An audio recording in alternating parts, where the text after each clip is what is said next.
I mean, because it sounded like at some point Daniels was getting like first team reps or first or second team, right? Right. When I almost like forgot his name, which I should, when Newman was still around here.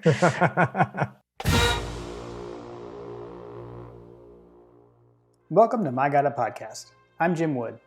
In this episode, my co-host John Powell and I preview Georgia's matchup with Missouri. Again, since this is the second Missouri preview, we do mix in some other topics around college football and beyond. As always, remember you can follow us on social media at My Gotta Podcast. And if you like what you hear, please subscribe, rate, 5 stars obviously, and review the show. If you leave us a review, you just might hear it on an upcoming episode. Now, let's join the conversation in progress. This weekend, we didn't have a game, so like we had soccer, and then we got from soccer, and I don't know, I just didn't really watch much college football. Like I watched a little bit. Mm-hmm. And then like we watched a movie, and then like you and Graham got into that conversation on Twitter, and like my phone's going crazy. And I was like, what is going on? I don't even remember what we were talking about. It was the dog stats tried to make a joke and Graham didn't get it, and then you jumped in, and there's all kinds of banter.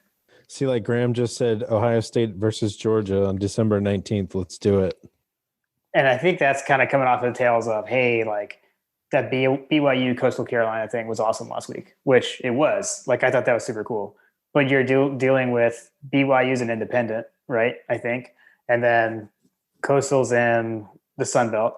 And like, they didn't have the no non-conference game rule like the SEC has and like the Big Ten has. So now all of a sudden you're asking these conferences to change these rules they put in place for the COVID year, like right at the end. And that's what I don't see happening. Like I don't see the SEC saying, sure, yeah, now we're going to let you play a non-conference game, even though we said all year you couldn't.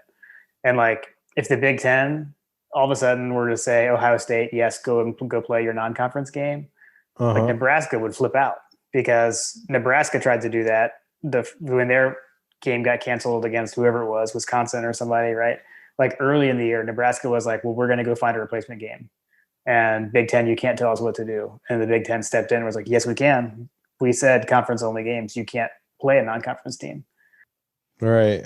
And they set this, especially the Big Ten, like we've set this precedent with Nebraska saying, no, you can't do that. And I just feel like Nebraska would flip out. Which they probably would. They would. And I feel like they'd have a right to. I mean, because they were the ones, it was Nebraska and Ohio State were the ones that were like, we want to play when they initially canceled. I will say, like, we talked about it, in like the season preview in our first one, like how well we felt like the SEC had handled it. And that they didn't rush and they waited and made the decision. And I think we're seeing that play out. I mean, the SEC isn't going to get every game in because now we've seen some of these late cancellations, so they won't get all 70 games in, but you're going to get over 90% in. Whereas you look at the Big Ten with their late start. I mean, you got Ohio State sitting here at 5-0 with no more games scheduled. Someone was it Seth Emerson? Seth Emerson chimed in on that he retweeted something that somebody had said that like it's really unfair for teams like Alabama and Florida or A&M or whoever that have played a full slate of games, and Ohio State's only played 5 games. So like the toll on player bodies over the season is much greater, and it's almost not fair to have Ohio State come in and play because they haven't played a full slate of games. Yeah, I mean, I agree too. I mean, it's like, are they one of the best? Like, eye test, all that kind of stuff. Mm-hmm. Like, yeah, I mean, they are. I mean, I've seen them play. I mean, yeah, they're that good. I'm not stupid, right? But I don't know. I guess that's where you get into the whole like 4 best teams versus deserving and all that kind of stuff. But man, I mean, if the Big Ten holds firm and doesn't let Ohio State even play for the championship game, you're going to have a 5-0 team that didn't participate in their conference championship game, and you're going to put them in the playoff. Like that's a tough sell for me. And like I could, talk my way around it and say, well, they're one of the best 4 teams, and like I wouldn't disagree with that, but I don't know. That doesn't seem right? Whatever that's worth. I don't know if that matters or not, but yeah, I don't. I figure. Like, look, you've played 5 games. Congratulations, but you're not playing. You're not playing in the championship. Sorry. yeah, I mean, they were again. This is the corner they backed themselves into, right? By canceling the season and then going back on their cancellation and starting so late and having this abbreviated schedule with no bye weeks and no room for error. I mean, they kind of, I don't know, they made their bed on that. Is kind of my, I don't know, my feeling. I mean, they and like again, I know there's a lot going on. Like there's more important things in the world than football. But my issue with that is they basically tried to bully everyone else into everyone canceling the whole season. And, the SEC and the Big 12 and the ACC stood up to the Big 10 and Pac 12 and said, you can't tell us what to do. And, played. Yeah. So I don't know. Okay, I guess enough about that. We can talk about Missouri, although we have already previewed Missouri once. So I was about to say, I went back and did you go back and listen to our preview episode to see? I did. I kind of have them splattered throughout. Although, do you want to kind of give an overview? I will say one thing. There was a part where you went on a talk. So the funniest part about it is like the whole time we're just like, who's going to be the quarterback? Like that's, which I guess was kind of every episode for a while. But there was so much talk about that. But there was a part where I felt like you were like Nostradamus or something. Cause you like went off on this thing about JT Daniels and how you wanted the coaches to like sit with him and tell him how he was going to, get the playing time, all stuff. And then you're basically like, and if that happens, you know what? Duan Mathis may transfer or like, he felt like, I was like, oh my gosh, John saw everything. He saw it all coming. I saw it all coming. Just puppets in my world. Right. By the end of the episode, when we did our predictions, we did end up both predicting that Mathis would start the Missouri game. But you talked about JT a lot. I think I kind of talked you out of it because I was so convinced that he wasn't healthy. Which, if I recall, like he was like after the game was canceled and then we played the next week or whatever. Someone said, or Kirby said that he was going to go. He was actually going to go for the Missouri game, right? Yeah, that's what we heard. Yeah, after the Mississippi State game, that's what Kirby said. Yeah. So that was interesting. So yeah, we had. Yeah. I mean, we had no, and they totally kept that under the wraps that week. Well, by the time because we did, I think we recorded like on Monday that week. I feel like by like Thursday of that week or something, I think some of the words started coming out that Daniels had been taking some first team reps. So. I don't know. So another thing, round 2 Missouri game is also 12 o'clock kickoff. And I can confirm that that's 11 a.m. local because Missouri is in the central time zone, as we discussed at length in the first one. So it's an 11 a.m. local kickoff. That's not fun. Yeah. So no difference for us, but for them. Again, I feel like that kind of plays into the visiting team's advantage. So for them it's 11 local, for us it's noon. Right. So I don't know. And then I don't know. Actually, you texted hashtag Kirby Smart noon kickoff probs. Right. True. Which have we? I'm trying to think. Have we had a noon kickoff since this one was scheduled for noon? Yeah, no, we haven't. Yeah, because we've had back-to-back night games. That's the other thing is it's been 4 weeks, right? Since we were supposed to play them, or it will be by Saturday. So we've played 2 games since then, and they've played 3. Which they've gone on a bit of a tear since then. They have, yeah. That's the thing is like, I think I texted you this, right? That they're kind of a different animal now than they were. Are they though? Oh my gosh, dude. The way I wrote it down was they're a different animal now, but are they? And then you just said that. So, but are they though? So I had that thought too. So like, ever since we did the initial preview, which we're talking about, as I recall, we talked about Aaron Murray and how he was really high on Bazelak, and Yeah. he's done really well. Like, he's obviously going to get his yards. He's going to average probably about 200 yards ish, based on his past performance in similar ish games. And then you look at Roundtree, and he's probably going to hover, just under 100 yards ish based Yep. on similar games. So, like, I don't know, man. I could see this game going any number of ways, but like, as the season is worn on, Arkansas doesn't look quite as good as they did at the beginning of the season. You mean just like against, like in the game against us, Yeah. like because they looked a lot Well, better than expected, but then right.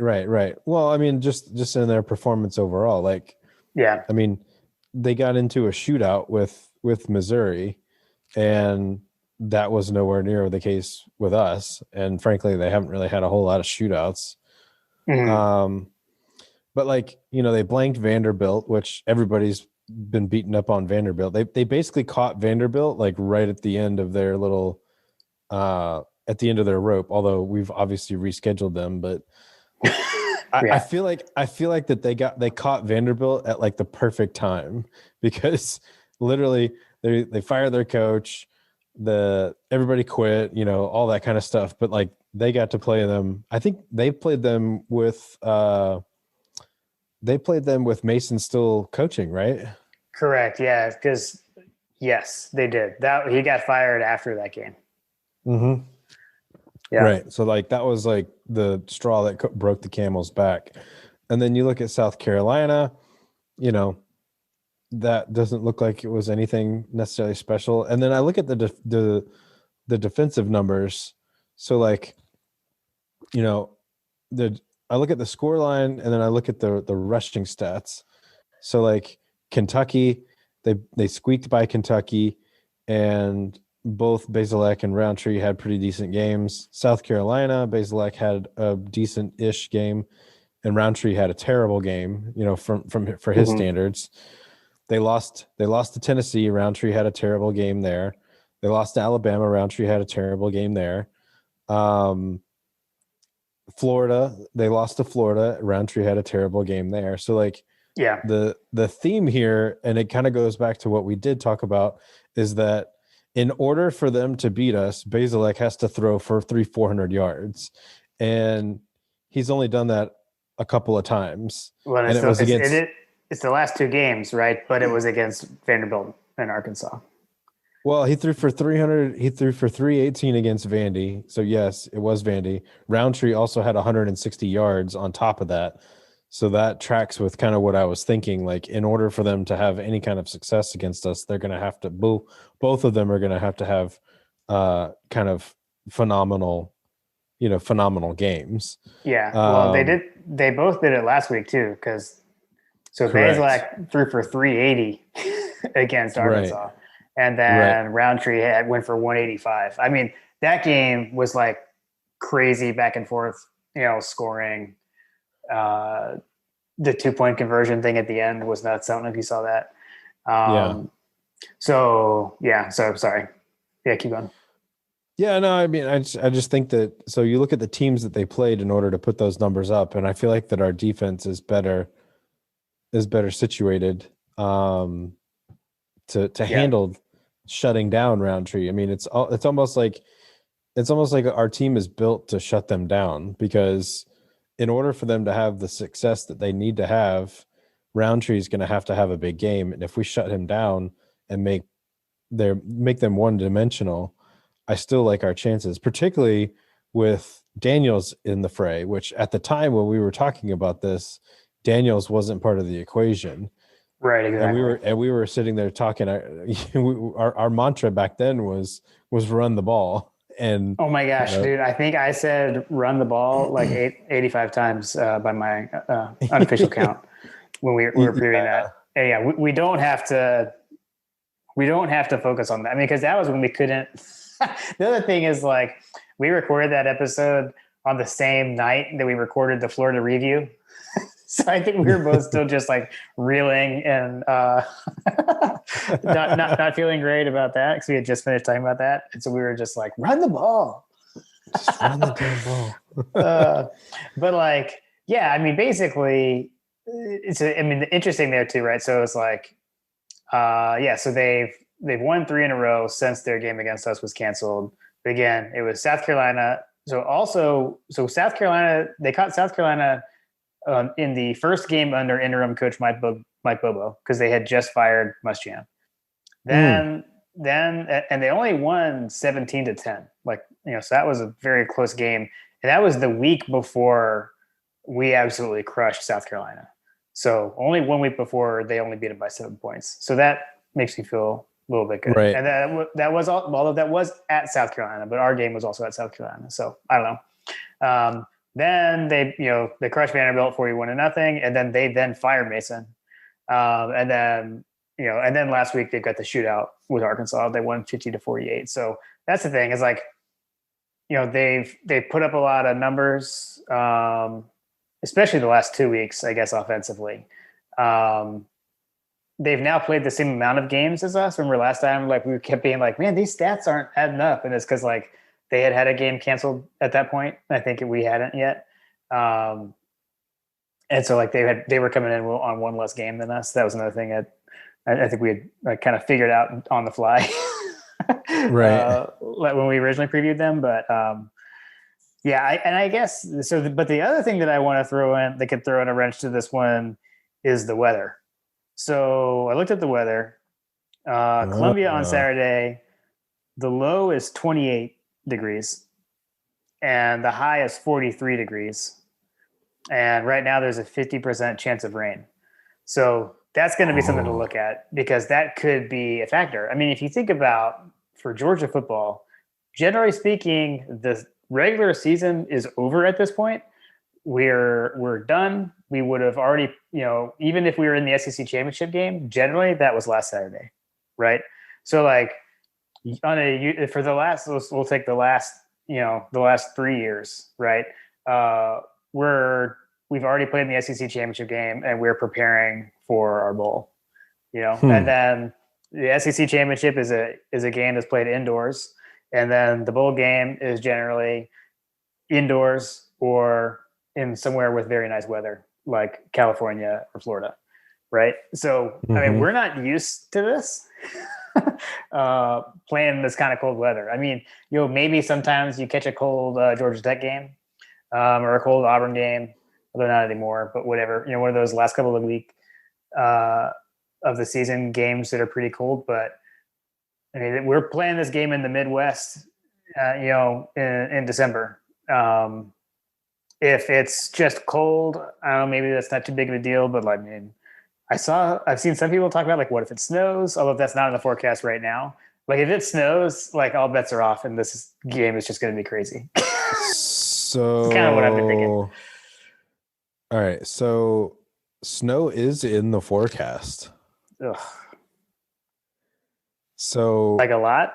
I just looked at it. So it's supposed to be raining in the morning on Saturday as of right now. Obviously, it can change a little bit here or there, but it's supposed to rain in the morning and with the precipitation turning to a mixture of rain and snow in the afternoon. So it could potentially be snowing for us in Columbia, which, I figure that our guys have been practicing this week, right? I mean, it's been in the 40s and the 20s this week. Like, I just don't know that. Yeah. I don't know that I'm necessarily as concerned. The rain would concern me more so than the snow. But I feel like that we can manage this game one way or the other, with or without the weather's help. So, I mean, it's going to be a chilly one though, Jim. Yeah. It is. I'm firmly in the camp of let it snow, let it snow, let it snow. I mean, I like it when it snows for me, like, like, cause we don't get snow and like, I like to go out and play in it. But I definitely have memories of like, those times like whenever it would snow, like in Georgia as a kid growing up, we would be like, let's go play football. Cause like you would get to play football in the snow. We used to do that like the neighborhood kids. So we used to play snow football. It can get slippery. I don't know. I was about to say, because, at this point, let's just throw everything in it. You know what? We're going to play in the snow in December. Right, That's right, just that's right, just 2020, all right, guys. Let's just line up and play football, all right? right. Exactly, exactly. If the worst thing that happens to you is that you played snow or played in the snow in December, then consider that a win.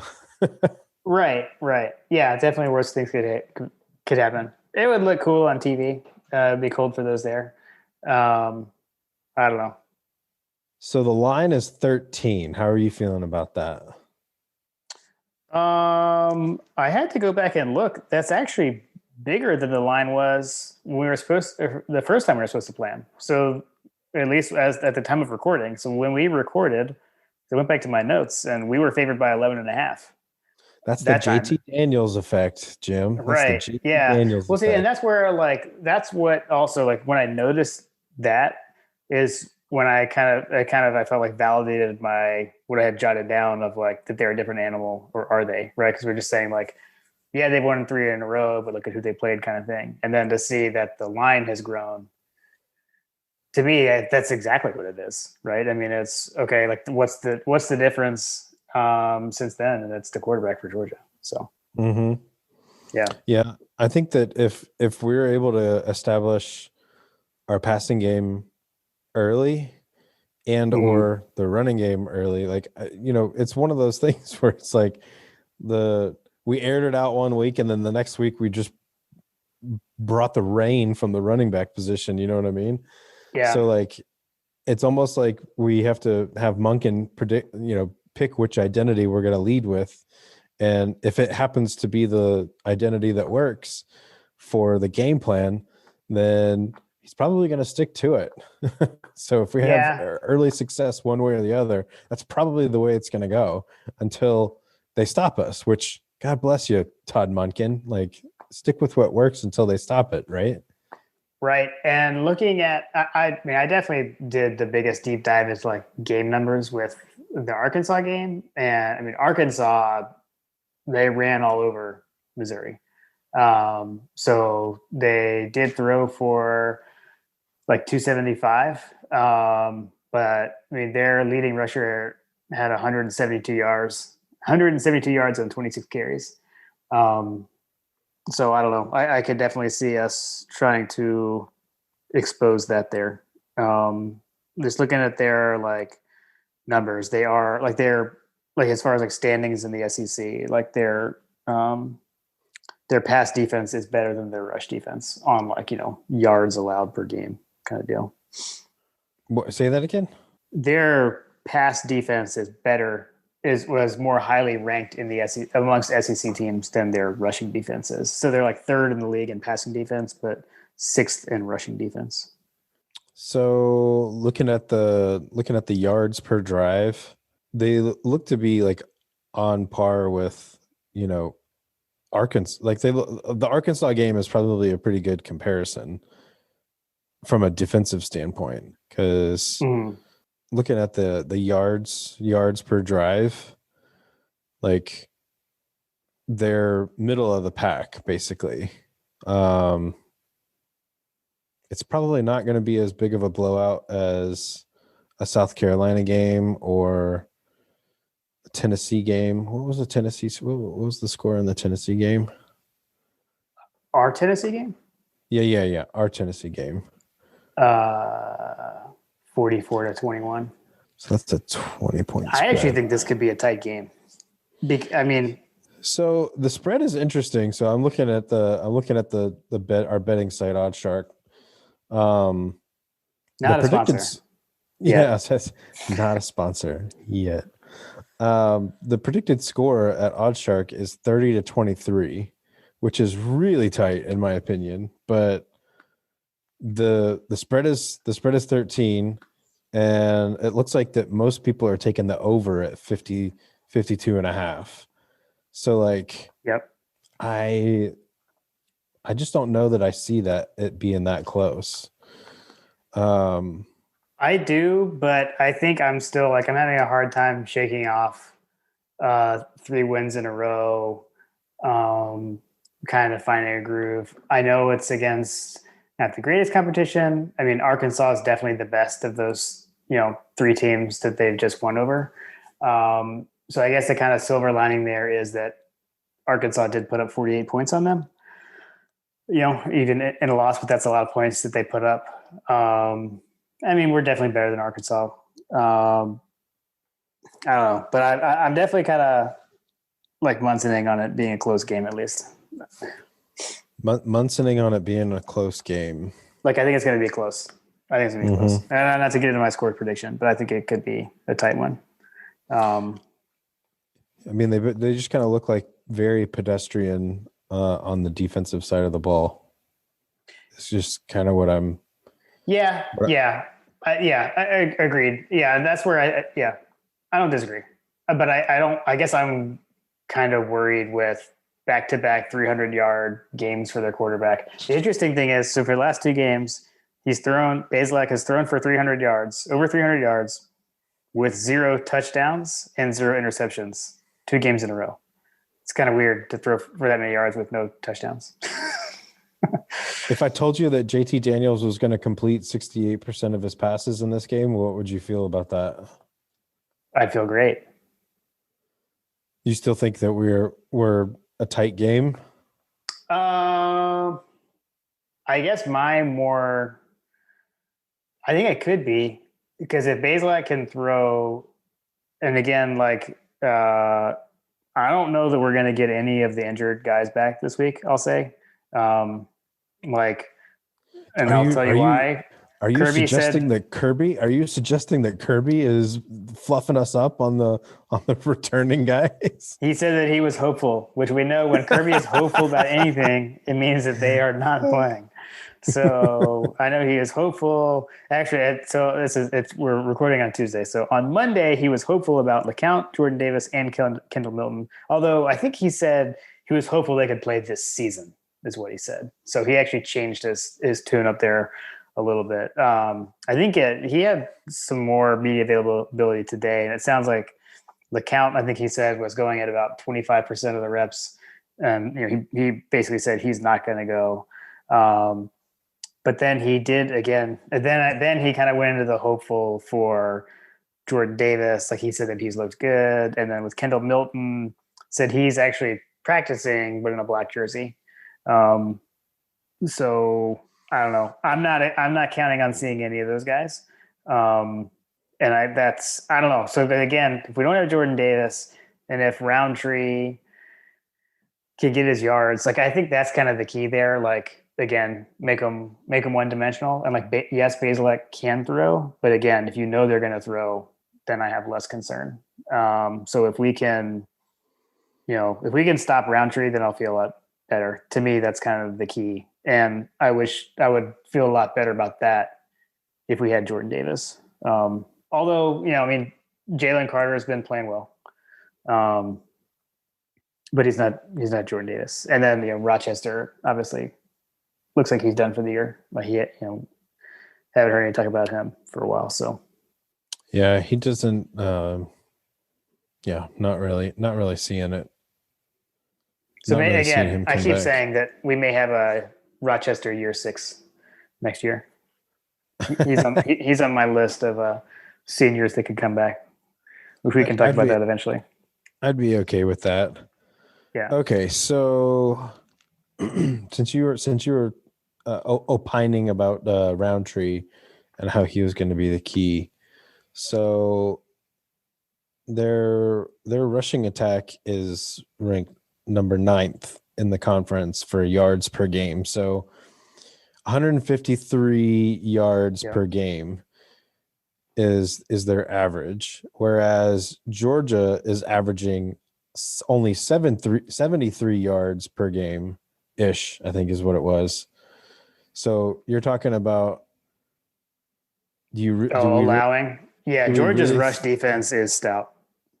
Do we really think that we're going to give up more than double our season average rushing to Roundtree. I guess I go back to the only issue there is I don't even know like he has to even get his average. It's all about like for me, it's all about like the predictability of what's coming, right? And that was the thing like with the Florida game where I was not expecting them to be able to run at all. And you could look at the stat line and say, oh well, they didn't run the ball. But when they wanted to run the ball, they could. You know, like I want to get you into that mode where you can't run the ball. Like you have to throw. Like if you've got 3rd and 2, you have no confidence that you can get it if you hand the ball off. Like you want to throw, and that's when the defense can really pin their ears back, right? And that's when we've got Aziz Ojolari, Adam Anderson, and company, Jermaine Johnson just rushing the passer, right? I don't know. That's what I like to see, and that's what was so concerning to me in the Florida game was when I realized like, oh, these guys can run on us, and I was surprised by that. Now, again, I don't want to compare. I'm not comparing the Missouri offense to the Florida offense because it's not the same thing. But just kind of like that sense, that feeling. I'm definitely more of a subjective person on this kind of stuff. It's like with the way things feel as I'm watching the game. So I don't know. That's kind of what I worry about. But you're making me feel better about it. I don't know. I'm definitely. I would say I'm definitely Munsoning. It's kind of like uncharted territory. I don't know what to think. They've gone on this streak, but against teams that aren't so great. We're on this at least offensive streak, although again against not great competition either. So I don't know. This is kind of a I don't know. I guess like a show me week, right, for both teams because now we're both playing against good competition. We also have the scenario of did we even consider or look at the number of players at the time that we were supposed to play them? Because the Missouri's coach set out they have 59 players that are available right now, which puts them. Yeah, I think I texted you yesterday. It puts them dangerously close to that magic 53 number. Yeah. So we're on postponed watch from now until Friday. We are for sure. And I actually I went and replied to that tweet that you sent me. It was from like the Missouri beat writer for The Athletic. He did not respond to me. I mean, I don't know what his deal is, but because I said what I wanted to know was how many players did they have last week against Arkansas? So like we're saying they're 59 now. What were they last week? Because I want to know, like, was it way more and something just happened? Or are they talking about that now and it's really not much of a change from last week? Right. Like if it's 59 right now and it was also 59 a week ago, like, because again, these numbers they're fluid and they're from different things. Like there could be, now with this year, you've got positive COVID cases, you've got contact tracing people, you've got injuries, and then you've got the opt-outs, right? I mean, you've got all these things that are adding up there. And I am curious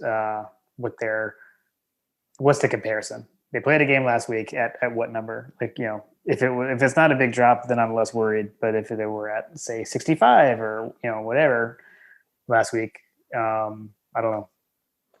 But I did see that. That would be a different scenario. Yeah. So I don't know. If he had responded to me on Twitter, I could tell you, but I got no reply. Although I'm saying this, I can't remember what the guy's name was, so not a big deal. Right. All right. So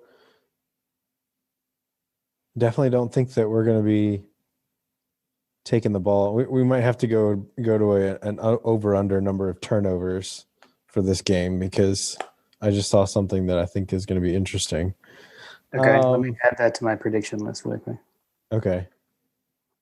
So let me see if I had anything else because I think I guess we've already kind of talked about both. I did, again, just kind of like some names.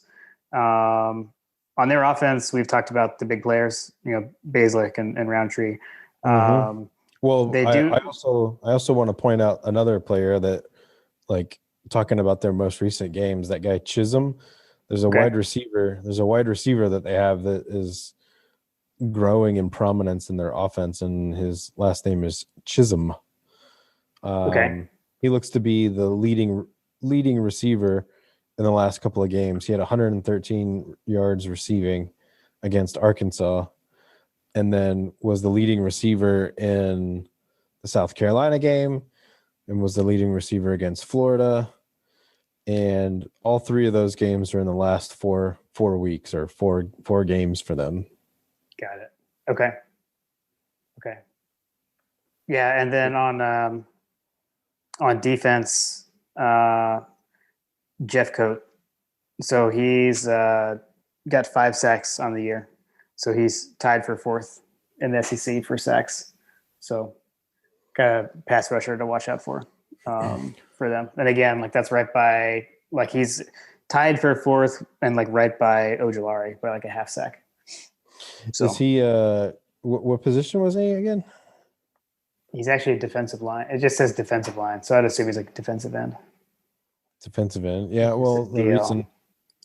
reason I ask is you know, if he's on the edge, if he's going to be coming off the edge, or if is he coming through the middle? Because if he's leading the SEC as a, coming through the middle, that would be quite impressive.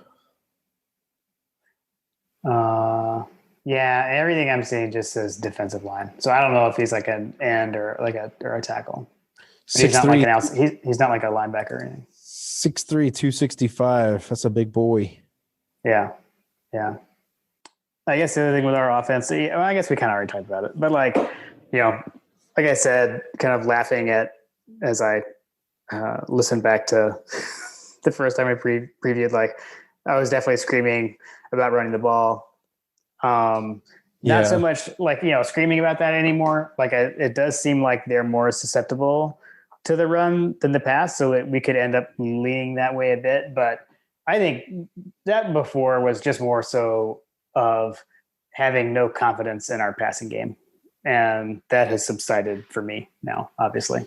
So So we talked about the rushing side for them.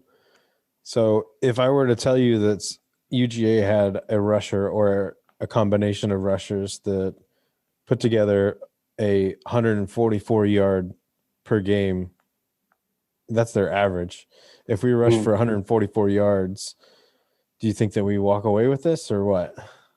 I'd like to run for more, but that probably does it. Yeah. 144 yards is a lot. I don't know that I mean, from a rushing offense, we're averaging. Rushing yards a game. Yeah, Yeah, yeah, we average 172 on the ground a game. there we go. So yeah, that's what I was saying. 144. I'd like to have more, but Mm-hmm. if one guy had that, sure. Because that's the other thing is like we don't tend to have that. It's definitely more where we spread the carries around. Um, which I will say too, like having McIntosh back in the fold, and he looked really good again in the last game. So Allegedly, I don't know. Milton's back. Well, that's what I was saying. No, he's hopeful. Kirby is hopeful, which that I have no faith in that. So I do not expect this. I am not going to expect to see. At this point, I'm just like, we're not going to see them, and then that way, I'll just be pleasantly surprised whenever any of those guys step back on the field. Right. Fair. For the offense, though, I really do just feel like if we can just continue to do what we've done the last 2 games, which again, obviously they were very different. Like we were successful. I would say we were highly successful in both games, but in very different ways, right? But I think that is good because it shows the willingness to adapt to what you're playing against, right? So Right. if we can just keep that up from that standpoint, again, I don't really care whether it's a dominant rushing game or a dominant passing game or split between the two evenly, both good, like whatever, like as long as it's successful. And I feel like, again, like Monken now has all the pieces to that puzzle to be able to figure that out. Whereas before, I don't think he did. Right. Like you said last time, we no longer have the, trying to put the square peg in the round hole. Right. He's got it. He's got what he needs now. So, I mean, just with all the, I don't know, like all the weapons at receiver, I guess, right, with, Pickens, Jackson, Burton, and then even maybe Smith now. That would be cool to see if what Smith does now after his, no, the one catch touchdown. I'm curious to see if we try to like feature him at all, I was about to say that's an interesting character as well, is to see how he impacts the vertical passing game. Because if he's running behind Missouri defenders, I hope that we can hit him in stride on a deep ball, because it would be absolutely phenomenal for us to have even like a small fraction of a version of Devonta Smith. Mm-hmm. Yeah. Yeah. I mean, and even like think it back for the Georgia comparison, like a McCole Hardman, and preferably like second half of sophomore year McCole Hardman or junior year McCole Hardman. Yeah. But then, so I guess like with, I guess we pretty much hit everything actually that I had on their offense. I mean, Bazelak, I think his numbers are starting to match kind of what we had been hearing about him. Like, I know we talked about, like, we listen to punt and pass. Aaron Murray has been high on him all year. I mean, he is a freshman too. So, Bazelak's a freshman. I think when we first previewed them, we were trying to like make his numbers match what Murray has said about him. And I would say that I think they do more so now, right now that we're talking about the same amount of games as them. And I mean, he is fifth in the SEC in passing yards amongst SEC quarterbacks. But again, you get those last three games. It kind of look who we're playing against, I guess. Well, he's also the lowest. He has the lowest turnovers of anyone in the SEC as well. He's only thrown 2 interceptions all year long. Yeah, and I had not looked that up. I knew he had no picks the last 2 games with those 300 yards, but yeah, interesting. Okay, that's where it plays into my question about number of turnovers in this game. Your over under. My over under turnovers in this game. I think we've thoroughly beat this one in, considering this is our second podcast of the season on Missouri. Which brings me to our listener question. Pivot. So we had a listener question from Chris Burnett, better known as @BernieDog on Twitter.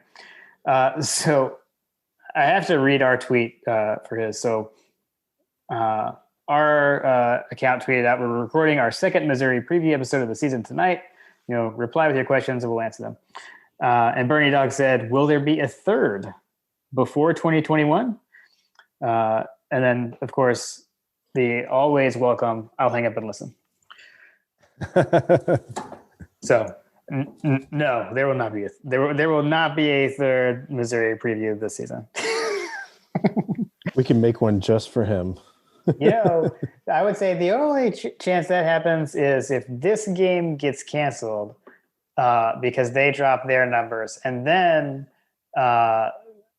Vanderbilt still couldn't play next week. Then would they throw Missouri back on the schedule for Georgia's final game of the season? I don't think they could, because they've got a game scheduled as well.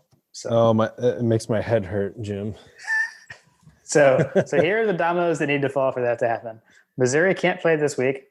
Vanderbilt can't play us next week, and Mississippi State cannot play Missouri December 19th. If all those things were to happen, then yes, but I'm going to say no. I'm not Please, hopeful. please don't make us preview them again. We'll just sit around talking about. We'll just sit around talking about random stuff. Maybe we'll get him on and make him go through it with us. Right. Yeah. Yeah. I was actually, I was just gonna say, we'll go to go back to the sports talk radio lexicon. We'll go fan friendly. We'll go fan friendly on that episode. Just answer questions. Okay. So my first prediction question: will we play the game? Yes. Okay. I also said yes. Over under number of Georgia games this weekend. Right. Yeah. The over under is set at 0.5. I'm going to go with the over. So I had Roundtree over under. I always went for his season average, which I feel like you're definitely going to go under with that. And I think I would. So I'm wondering if I should change it. But he's actually averaging like 104.375 yards a game. We'll stick with that because that's what I wrote down. What was his average? He's averaging 104 yards a game. So over under. Will he hit his average? I'm going to go under. Okay. I'm going to go under as well. Okay. So funny thing, I actually had already, I think this is what you were going to ask. So let's see if I said it the same as you. I had already written this down. Yeah. Proving once again that we are on the same wavelength. I had Bazelak over under. I had at 0.5 interceptions. I just don't see him throwing any interceptions. I mean, who did he throw interceptions to? That would be. So you said he's only thrown 2 on the whole season? He's only thrown 2 interceptions all season long. According to the college football stats. Yeah, I see that. Man, and he's only thrown 5 touchdowns. Yeah, so that's the other thing. Like, it feels like he's getting yards and chunks, but when he gets in the red zone, maybe, like, that's my theory. That's my running theory. Yeah, is that I like that theory. Seems to make sense. He's able to spread the ball around, but he's not able to punch it in when it matters. So like his touchdown to INT ratio is fairly low. So like I don't necessarily think that he's going to be dropping like his average yards per attempt is 7.7 and Georgia's is 7.5. That's with a midget quarterback and an inept quarterback for most of the season on those stats. So like, as horrible as our passing game has been, we've still managed to throw 15 touchdowns. So like, right. Yeah. I don't know, man. I feel like he's going to get yards. I just don't know that they're going to be able to punch it in. Right. Now I'm second guessing what I was going to. Well, I did just check. I found where his picks were. So he threw a pick at Tennessee, which I still can't. I mean, they lost to Tennessee, although I guess that was before Tennessee realized how bad they were. Right. After we showed them how bad they were. And then he didn't throw another one until South Carolina. So South Carolina picked him off. Yeah. And that, I mean, again, that was after Muschamp had been fired. Those cornerbacks, I'm pretty sure, had already opted out at that point. Like, I think that all happened that week. I don't think that happened the week of our game. So that's interesting. I'm gonna go the over. I'll say he's gonna throw a pick just to be a little sexy. Man, I was gonna do the same thing, and we're gonna agree on everything. So I'm gonna say under because we can't agree on everything because that's ridiculous. All right, that is what I had for the predictions. Oh, you know what? I just realized something that we didn't talk about. Uh-oh. And when we're done talking about this, we can debate whether this stays in the episode or not, or if I chunk it out. Okay. Because I asked my daughters, and they agree with me. There was a poll from Logan Booker on does Rudolph travel with Santa every year or just when it's foggy? And you say Rudolph is always there, and I say it's only when he's foggy or when the weather is bad. Probably not good Georgia podcast talk. Come on, man. You know that Rudolph is there. Like, don't play around. Like, he got pulled off the bench for the foggy night, obviously. So, like, you don't – he performed well under pressure in that scenario. So, like, obviously you don't take him out when it's clear out. You stay with your A game. You stay with your A game. Like, why would we go back? I go with movie references. What movie is Rudolph in other than Rudolph the Red-Nosed Reindeer? He's not in Elf. He's not in like the Santa Claus, from what I recall. He's not in Santa Claus the movie, which we recently watched, which I highly recommend. It's terrible, but it's awesome because it's an '80s Christmas movie. I don't know. I don't recall Rudolph in any other movies, and that's what my kids both. That was their reasoning too. And Kim was like, "Why are we talking about movies? Like, what does that have to do with anything?" Dude, Rudolph he's in all the movies, isn't he? Like, no, he's in Rudolph. I feel like he's in Santa Chronicles, right? He's not. No, the Christmas Chronicles. Mm-hmm. No Rudolph in Christmas Chronicles, from what I recall. Although I haven't watched the first one in a while, but we just watched the second one. He definitely wasn't in the second one. Christmas Vacation, he's definitely in the cartoon. Okay, because I'll give you that. I literally just like saw at the opening of the movie. Yeah. The opening. Yeah. Okay. Well, think about it. Think about it. Like when you go to buy the Christmas decorations for the yard, there's always a Rudolph. There's a lot of Rudolph there. Yeah, I still go with he travels when it's foggy out. You can't change your mind. Sorry. He's not in enough movies. I'm gonna do some more concerted research on this because I guess I made the assumption that not an assumption. I thought it was an educated guess at the time, but I thought that he was in all those movies, like the Santa Claus. I feel like that I can recall Tim Allen jawing at him. Well, there are multiples of the Santa Clauses, so we'd have to evaluate each one individually. So I don't recall. We definitely just watched Santa Claus the movie. Have you ever seen that? The 80s one with that dude? Yeah, where like John Lithgow is the villain, and it's got Dudley Moore in it as an elf. Dudley Moore, that's what it was. That's the British guy, right? Yeah. It's a pretty terrible movie, but I loved it because it came out when I was like 5. Okay. Anyway, sorry, I took us off the rails. You did, and I'll probably cut that out.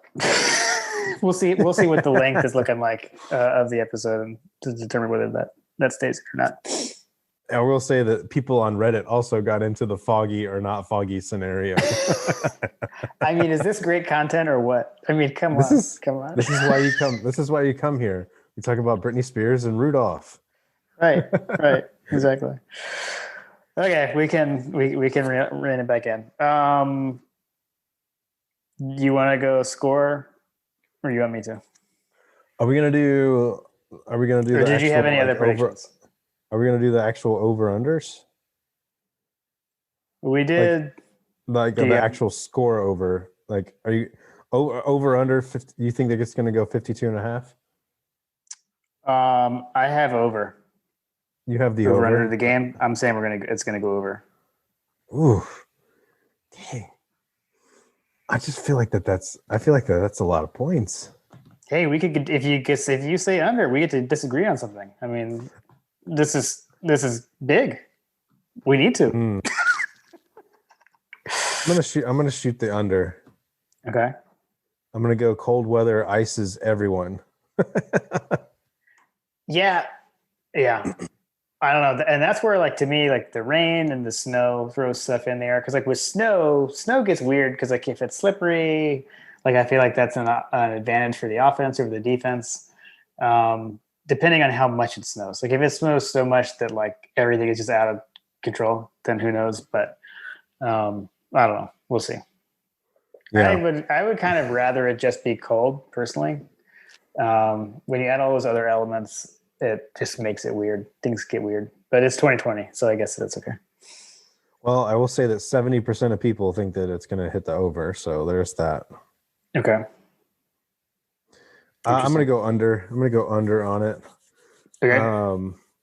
And then game score again. The spread is Georgia by 13. Georgia by 13. Yep.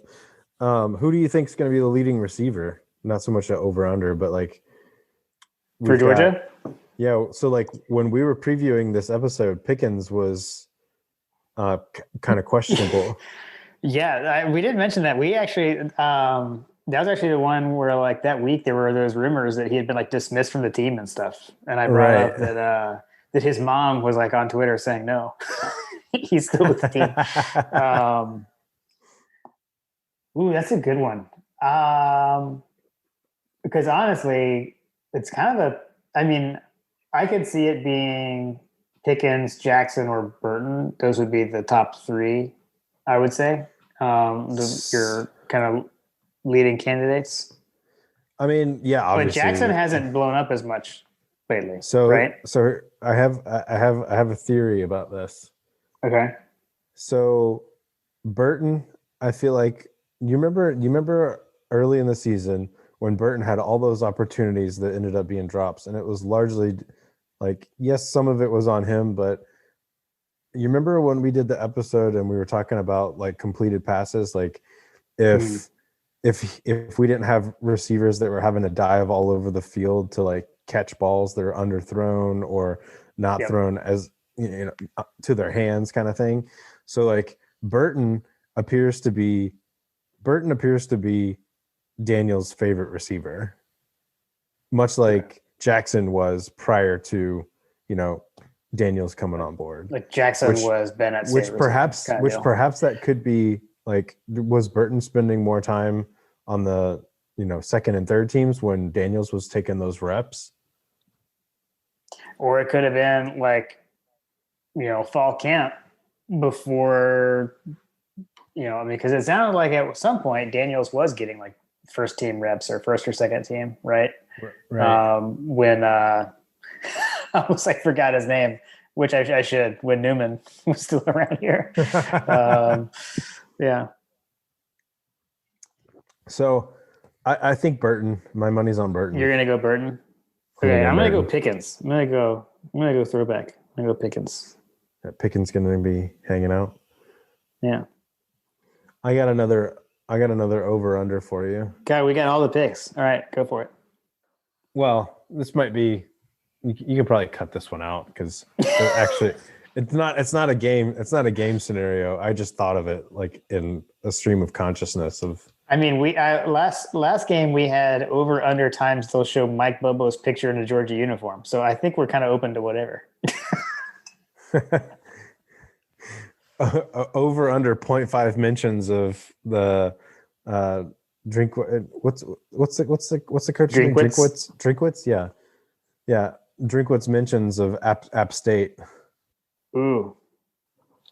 See, this is where like my friends are gonna be angry with me for this answer. If App State was having a bigger year this year, I think it would be over. Um, at 0.5 though, I still think I'm going to say over. Okay. Yeah, I would say that if this game were on like a CBS or like an ESPN, it probably would be over, but I just don't see him. I don't see him Gonna go talking about under. it. I'm going to go under on the SEC network because You have no which is also confidence in which is DJ also Shockley bringing that up. yeah, no, I don't. Which is also somewhat frustrating because we were originally supposed to be on ESPN2 with this game, but now we're Mm, on SEC network, which kind of yeah. sucks, but whatever. Yeah, yeah, we do get at least we get DJ again though. I actually feel like DJ's done a really good job. I don't know. It's kind of interesting to me that he keeps getting our games. Like, I would kind of think they would like not want him on our games just because he played at Georgia and like, um, I don't Because know, like because the Missouri fans being entertainment like, oh, they got a Georgia guy on the call, kind of deal. because the entertainment industry just loves when Kirk Herbstreit calls the Ohio State games. Well, yeah, right, exactly. But although, I mean, I guess it's kind of hard at this point to avoid the Georgia guys with the broadcasting. I mean, there's so many. I mean, you got DJ, you got Matt Stinch, Stinchcomb, and now yeah. Aaron Murray. I mean, Aaron Murray did the Florida Tennessee game last week. He had the 3:30 because it was a doubleheader. Oh yeah, that was right. I remember him saying that he got called up to the big leagues or something. Yeah, yeah. Okay. Let's see. Any other picks? What other kind of picks do you want to throw in I think here? we're good. We already have 6 things that we've picked All before we right. even get to the score.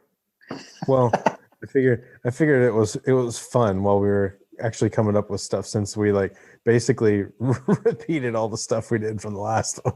That's true. That's true. All right, what you got? Or you want me to give? I've got my score written down. You want me to go ahead and say it? You got it written down. Throw it at me because I'm still thinking. All right. So like I did say I thought it was going to be tight. And I said we're going to hit the over. I got 38-31 Georgia. Holy cow. Yeah. Wow. Yep. So you think that they're going to put 31 on us? I hope not. And especially with your reaction, I'm like, but whatever, I'm throwing out there. Like I said, I'm Munsoning. They've just been putting up a lot of points. And Munsoning. I felt like I felt like, I don't know, I felt like a non-cover for whatever reason. But then I felt like we were going to score a lot. I'm also kind of thinking like that things could get weird due to weather. So that's what I've got. I mean, obviously I'd be much happier if they didn't score as many points, but that's what I wrote down. And I wrote that down before we talked. So yeah, kind of, there's been some ebb and flows as we've talked through this, but I'm going to stick with what I wrote down ahead of time. Interesting. Yeah, I mean, like the odd shark is like Georgia 30, Missouri 23. So similar point differential, just lower scoring. Mm-hmm. Yeah, slightly lower scoring. I just don't know that they're going to be able to score that many on us. I don't know. As you keep saying that, also looking at the like Bays like hasn't been throwing touchdown passes, they've been scoring on the ground, and we talk about shutting down the run. That's probably not adding up, but whatever. I'm not going to go back on it. I'll stick with it. I'll stick to it.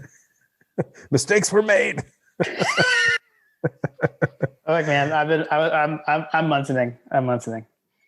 I'm not Munsoning to the point that like I'm predicting us to lose or anything, but I'm Munsoning. Right. Okay, so I like 44-17. That's what I like. Man, your score is way better. I like your score. I mean, I just look at what we've done since we've gotten Daniels at the helm, which the Mississippi State game was kind of an anomaly or whatever from a defensive standpoint, I feel like, because that offense is unique. And then I look at what we did against South Carolina. And then what we did against similar teams that, that they played and lost to, and similar teams that they played and that we won against. So like we were able to throw 44 on Tennessee with freaking Stetson Bennett at quarterback. We threw 27 on Auburn with Stetson Bennett at quarterback. We threw 37 with Stetson and Bennett at quarterback against Arkansas. Like we nearly got 30 on Florida, which frankly, like that was the worst passing performance of the entire season for our offense. And we still nearly beat Florida, coming out of that situation. There are plays all over the field, which, there have been plays all over the field all season long, and we just happen to finally get a quarterback that can hit those throws. So I feel like that, we're going to be in a scenario where we probably will have a lot of early success running the ball based on the fact that they don't seem like that they're able to really defend it all that well. I feel like that will be like the jab for Kirby in this game, or Monken. That's going to be their jab, and like let's see how they do with this. And if they don't, then we're just going to air it out. Mm-hmm. And that's how we'll beat them. I don't know. I feel like that. Yeah, I'm good with that. I feel like that we win this one pretty comfortably. No, I love that. I like your prediction way better than mine. Again, I'm not giving gambling advice. Neither of us are. Neither of us are. This is for fun. So we can check ourselves when we talk again next week. Yeah, we say all this and watch a blizzard come through, and then we win in like quadruple overtime. Right. Yeah. Exactly. Alrighty. I don't know. I actually watched the Georgia basketball game tonight. They're 4-0, right? 4-0. Yep. Won tonight over the Montana Grizzlies. It was kind of disappointing for the first time this year. Severe Wheeler did not have a double-double. So just kidding. So he hit, 3 in a row and then didn't get tonight. I think Tumani Kamara looked really good tonight. Or he was kind of the bright spot. It was one of those I forget. It was like 13, 14-point win, but they're not Division 1A or whatever. A lot of turnovers, which is kind of what you get with Tom Green. So a lot of excitement, but a lot of turnovers. I really like the defense, though. Oh, they're playing well. They're tonight was kind of frustrating, but yeah, whatever. They won, and I think they're all still getting used to each other. But they're fun to watch. Definitely follow us on social media. I threw out a highlight video of their last win to Scott Howard's calls of the game. Starting to do that with football a bit as well. So make sure you're following us for all that stuff out there. But yeah, I just wanted to make sure to call that out. That was a cool video. I liked watching that one. Oh, cool. Awesome. Excellent. I'll keep doing that. All right, man. Well, yeah, I definitely for the football game, I definitely hope that your prediction is right. So, and hopefully this is the last time we preview Missouri for 2021 or for 2020 until 2021. So shout out Bernie Dub one more time. Cool, man. Well, it's been fun, man. Yeah, absolutely. Yeah, back in it. The second time we've run into this situation where we didn't have a game to review due to cancellation. Hopefully that doesn't happen again. Did we review Vandy? We did review Vandy. So we're gonna have to do the same. We're gonna have to do the same thing again next week. We didn't review them, but we did preview them. Preview. Yeah. Maybe we may have to do the fan friendly thing next week. I don't know, because we are not going to have anything to say about that game. We'll just do an episode of over unders. Right. Well, yeah. True. Exactly. Just do a pick episode. Right. Cool. All right, man. That was fun. We'll talk after the game. Yes, sir. Go Dogs. Go Dogs.